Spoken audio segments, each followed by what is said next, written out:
दोस्तों बहुत बहुत स्वागत है आप सभी का आपके अपने YouTube चैनल द बिहारी पे। अभी अभी आप अपने स्क्रीन पे जो यह पत्र देख रहे हैं, यह पत्र STET 19 अभ्यर्थियों के लिए कहीं न कहीं राहत देने वाला है। इसको आप एक गुड न्यूज़ खुशखबरी ही मान सकते हैं।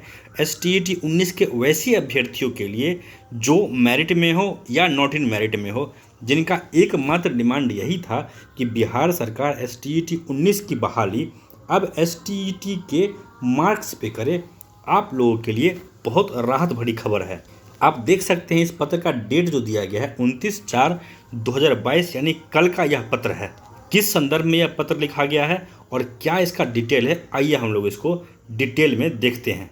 इसका विषय आप लोग देख सकते हैं, शारीरिक शिक्षा एवं स्वास्थ्य अनुदेशक के नियुक्ति से संबंधित औपबंधिक मेघा सूची के प्रकाशन के संबंध में।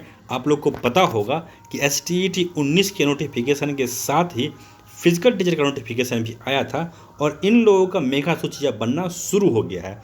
और जो STET के अभ्यर्थी हैं, सबसे बड़ा कन्फ्यूजन, सबसे बड़ा प्रश्न हमारे और आपके दिमाग में यही है कि हमारा STET 19 का जो बहाली होगा वो बहाली 2020 नियमावली के हिसाब से होगा या फिर STET 19 के मार्क्स पे होगा।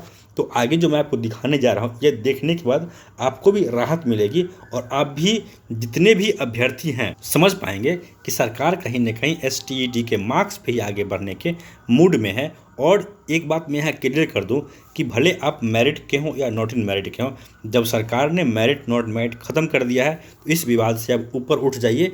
और जितने भी लोग हैं, अगर कंप्यूटर साइंस की बात करें या फिर ओवरऑल बात करें, जो भी 80,000 लोग हैं, इसमें से 90% आप में से यही चाहते हैं कि जो बहाली हो वो STET के मार्क्स पे हो। और इन 90% स्टूडेंट के लिए कहीं ना कहीं ये बहुत बड़ी राहत की खबर। तो आइए मैं आपको दिखाता हूँ कि फिजिकल टीचर का जो मेरिट बन रहा है, मेगा सूची बन रहा है, उसमें किन किन चीज़ों को आधार बनाया गया है और सरकार किस तरह से मेरिट लिस्ट बना रही है। मैं आप लोग को एक बात यहाँ पे और बता दूँ कि ये जो PDF है मैं अपने टेलीग्राम चैनल में डाल दे रहा हूँ।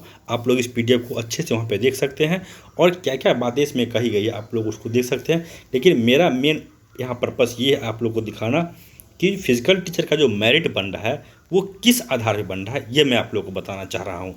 और आप लोग देख पाएंगे कि इसमें हर चीज़ लिया गया है। जो बच्चों से फॉर्म भरवाया गया है उसमें उनका मैट्रिक का आप देख सकते हैं, सबसे पहले अभ्यर्थी का नाम है, उसका फादर्स नेम है, मेल फीमेल है। इसके बाद जो उनका एकेडमिक क्वालिफिकेशन आप देख सकते हैं, मैट्रिक का भी लिया गया है, इंटर का भी लिया गया है। इसके अलावा शारीरिक शिक्षा के लिए जो डिप्लोमा का कोर्स होता है या फिर जो भी इनका कोर्स होता है उसका ही मार्क्स लिया गया है। लेकिन जो मेघा सूची बनाया गया है, इस मेघा सूची में सिर्फ और सिर्फ एक ही मार्क्स को कंसीडर किया गया है और वो क्या है, किस मार्क्स को किया गया आप लोग यहाँ पे देख सकते हैं। मैं इसको थोड़ा सा आप लोग के लिए जूम कर देता हूँ, इसको आप लोग अच्छे से, बाकी आप लोग टेलीग्राम चैनल पे भी इसको देख सकते हैं, आप लोग उसको सही से पढ़ पाइएगा।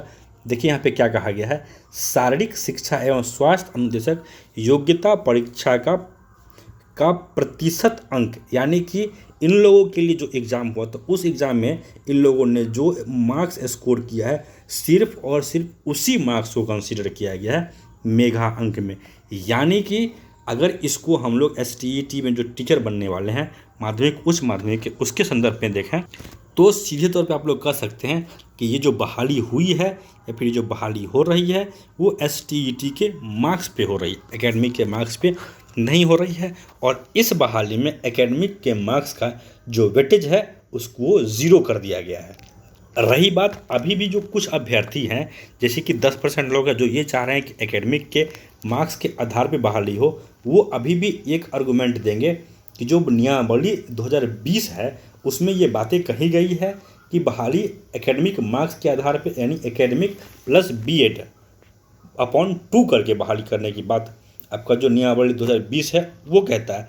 लेकिन ज़रा ठहरिए और सोचिए कि क्या फिजिकल टीचर के लिए नियमावली नहीं थी? ठीक, सरकार ने इसको फॉलो किया? बिल्कुल नहीं किया। क्या प्रधान अध्यापक के लिए नियमावली नहीं थी? ठीक, क्या सरकार ने इसको फॉलो किया? नहीं किया। STET 19 का नोटिफिकेशन पहले आया है या फिर आपका नियमावली पहले आया है? आप लोग खुद सोच के देखिए। STET 19 का नोटिफिकेशन पहले आया है तो जो पहले आया है उसको ज़्यादा सरकार तवज्जो देगी, ना कि जो बाद में आया है उसको।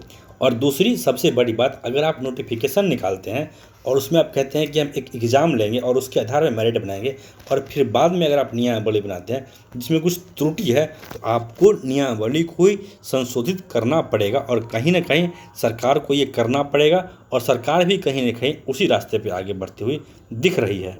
दूसरी सबसे बड़ी समस्या हो जाएगी अगर एकेडमी की बहाली होती है तो कंप्यूटर साइंस की, क्योंकि कंप्यूटर साइंस में अलग अलग डिग्रीधारी जो है वो एलिजिबल है।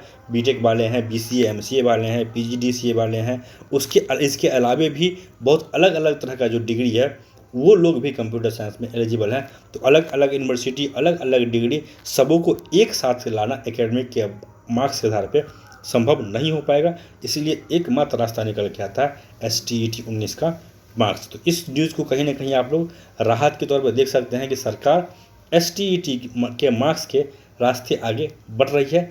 बाकी अभी भी ये एक अनुमान ही कहलाएगा, क्योंकि अभी तक 7th फेज का नोटिफिकेशन माध्यमिक उच्च माध्यमिक का आया नहीं है। जब तक नोटिफिकेशन नहीं आएगा तब तक आप या हम 100% कुछ भी नहीं कर पाएंगे, इंतज़ार करना पड़ेगा। लेकिन उससे पहले मैं बार बार कहता हूँ, जितने भी मेरिट या नॉट इन मेरिट के अभ्यर्थी हैं, एक साथ आइए और सरकार पे दबाव बनाइए कि 7th फेज का नोटिफिकेशन जल्द से जल्द जारी किया जाए, क्योंकि नोटिफिकेशन आएगा तब ही क्लियर हो पाएगा कि आखिर बहाली एकेडमिक पे होगी या फिर STET के मार्क्स पे। दोस्तों, इस वीडियो में इतना ही। धन्यवाद।